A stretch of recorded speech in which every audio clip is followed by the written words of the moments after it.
কই গো, আমরা না আর গরিব থাকবো না, এবার আমরা বড়লোক হয়ে যাবো। আমাদের কাছে বড় বড় বাংলো থাকবে। আমি না একটা ব্যবসা শুরু করেছি। হ্যাঁ, তা কি ব্যবসা শুরু করেছো তুমি? আরে আমাদের পাকা রাস্তায় চাউমিনের দোকান খুলেছি। কি হলো, মুখটা কথা আলুর মতন করছো কেন? আরে ওই চাউমিনের দোকান করে কে বড়লোক হয়েছে? ওই কথা বলনি, আমার বন্ধু ফুচকা বিক্রি করে দুখানা বাংলো কিনে ফেললো 2 মাসের মধ্যে। আরে আমি বলতে চাইছি ব্যবসা এমন শুরু করো যেন ভিআইপি ভিআইপি ভাব লাগে, যেমন গাড়ির শোরুম।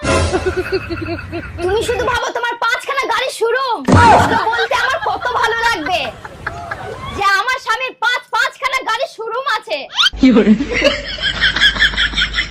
তারপরেই তো তুমি হবা আসল বড়লোক। তোমার গাড়ি কেরম গন্ধ বেরোচ্ছে, বেরিয়ে যাও আমার বাড়িতে। আরে তুমি এটা কি বলছো? আমি ঠিকই বলছি, তুমি জানো না বড় লোকের সঙ্গে কিভাবে কথা বলতে হয় ছোট লোক? আরে আমার তো মনে হচ্ছে তুমি একটু বেশি ভেবে ফেলেছো। আমি একটু পরে আসছি। হ্যাঁ, যা যা যা, আর আসার সময়